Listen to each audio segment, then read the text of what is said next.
Bihar board का result आने वाला है। लाखों छात्र इंतजार कर रहे हैं। उन्हीं में नवादा जिले के रहने वाले टीएस कॉलेज के रहने वाले छात्र पीयूष राज 10 टॉप में अपना नाम दर्ज करा चुके हैं। स्वागत है पीयूष राज जी। जी, पीयूष अपना परिचय दीजिए। मेरा नाम पीयूष राज है। हाँ। मैं ग्राम छतियार, प्रखंड हिसुआ, जिला नवादा का निवासी हूँ। सुनने में आया है कि आपने 10 टॉप में अपना जगह बना लिया है। जी, टॉपर वेरिफिकेशन के लिए हमारे यहाँ कॉल आया था। कब कॉल आया था? 19 तारीख को शाम 5:20 के लगभग में कॉल आया था। क्या बोला गया कॉल पे? कॉल पे बोला गया कि आपको बिहार विद्यालय परीक्षा समिति से में आना है और आपका इंटरव्यू होगा। आना है, आपका इंटरव्यू होगा। जी, उसके आगे? और वहाँ मैं गया तो इंटरव्यू मेरा हुआ और इंटरव्यू के बाद बोले कि जाओ अब रिजल्ट आएगा। कितने शिक्षक आपका इंटरव्यू लिया? बिहार बोर्ड में बुलाया गया और वहाँ अलग अलग टीचर थे। सभी सब्जेक्ट में अलग अलग क्वेश्चन पूछे जिसका मैंने जवाब दिया। आपका सब्जेक्ट क्या था? हम साइंस संकाय से थे और साइंस में मैथ या बायो? मैथ लिए हुए थे हम। मैथ लिए हुए। जी, तो हाँ। वहाँ पे प्राइज भी डिस्ट्रीब्यूट किया दिया गया आपको? नहीं, वहाँ पे प्राइज वाइज तो नहीं दिया गया, खाली हमको मतलब वहाँ का भाड़ा मिला था हमको। अच्छा, तो ये बताइए पीयूष जी, आप 12वीं का एग्जाम दिए, रिजल्ट भी आने वाला है, आपको बुलाया भी गया था इंटरव्यू के लिए। आपके पास जो फोन आया था तो कितना खुशी अंदर अंदर से निकल रहा था? हमको तो बहुत खुशी हो रही थी क्योंकि इसके पीछे मेरा 2 साल का मेहनत था। तो क्या लगता है 10 टॉप में आपका नाम तो आ ही गया है, कौन सा स्थान आ सकता है, ये कुछ अनुमान? अनुमान है कि अच्छा रिजल्ट आएगा और अभी तो हम कुछ कह नहीं सकते हैं क्योंकि कुछ भी हो सकता है। क्यों हम टॉप 10 में आए हुए तो जरूर है, लेकिन क्या होगा ये नहीं पता है। जैसे साइंस आप रखे थे, इतना टॉप विषय हो जाता है, कैसे स्टडी करते थे? हम प्रीवियस ईयर को देखकर स्टडी करते थे कि प्रीवियस ईयर में क्या क्वेश्चन पूछा जा रहा है, क्या पैटर्न चल रहा है, उसी के आधार पर हम तैयारी किए थे। तैयारी किए थे। जी, टीचर के द्वारा किस तरह से गाइड किया गया? सर बोलते थे कि प्रीवियस ईयर को ध्यान में रखो और जो नोट्स लिखाते थे हम उसी को बार बार रिवीजन करते थे। सिर्फ नोट को रिवीजन करते थे? जी, नोट्स को बार बार मतलब पढ़ते थे, जी। रोज पढ़ते थे, ज्यादा रिवीजन किए। कैसे, किस टाइम में पढ़ते थे, कितने घंटा पढ़ते थे, क्या टाइमिंग था, क्या टाइमिंग टेबल था? हम सुबह से पढ़ना स्टार्ट कर देते थे। 8 से लगभग 3 बजे तक पढ़ते थे और फिर शाम में 7 से 12 बजे तक पढ़ाई करते थे। पेरेंट्स का किस तरह से आपके ऊपर गाइड होते गया? पेरेंट्स से तो हमको पूरा छूट था कि जितना पढ़ाई कर सकते हैं और हमको एक सेपरेट रूम मिला हुआ था जिसमें हम पढ़ाई अपना करते थे। अच्छा, पापा जी क्या करते हैं? हमारे पापा जी जेएलएन कॉलेज में प्रिंसिपल हैं। मम्मी क्या करते हैं? मेरी माता जी भी वहीं जेएलएन कॉलेज में अपनी सेवा दे रही हैं। सेवा दे रहे हैं। रिजल्ट आने के बाद आगे की तैयारी क्या होगी?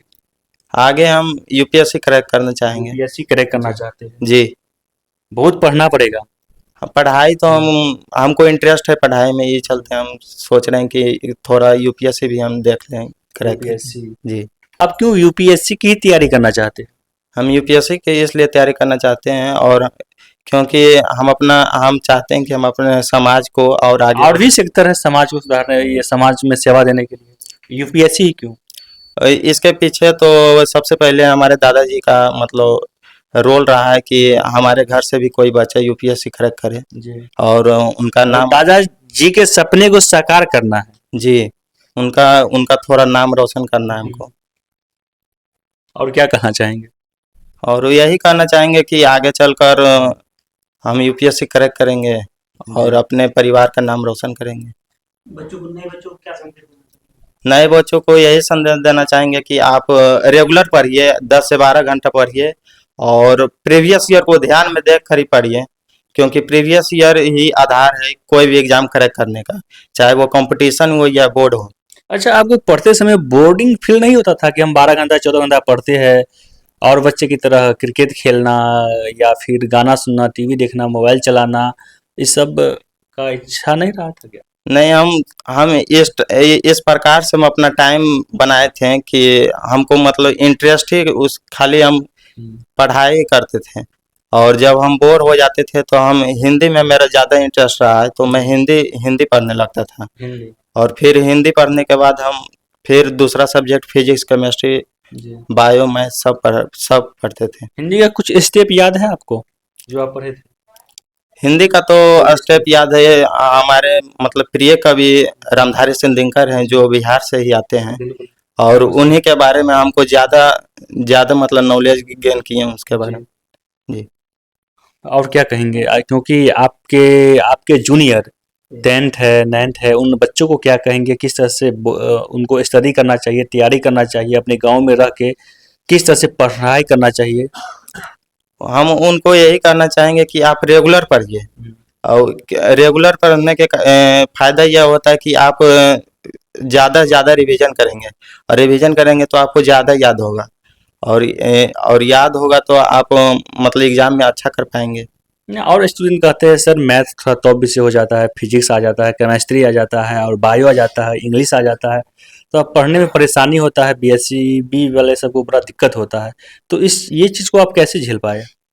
हम सब पे बराबर टाइम देते थे, और सब पर बराबर टाइम देने के कारण ही हमको मतलब ये सफलता प्राप्त हुई है। एक विषय पे कितना टाइम देना चाहिए? एक विषय पर तो मिनिमम 2 से 2.5 घंटा टाइम तो जरूर ही देना। कंटिन्यू। जी।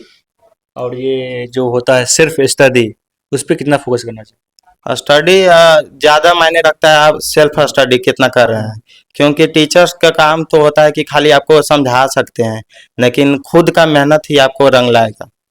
आपकी सफलता का मुख्य स्रोत आप ही खुद हैं, और सेल्फ स्टडी ही आपको इस सफलता तक ला सकती है।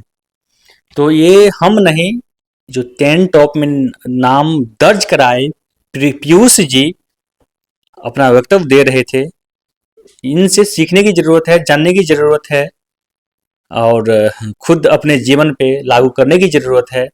जो मुकाम आज इन्होंने हासिल किया है वह मुकाम आप भी हासिल कर सकते हैं यदि लगन, दिल और लगन से मेहनत करके अपना पढ़ाई करें तब।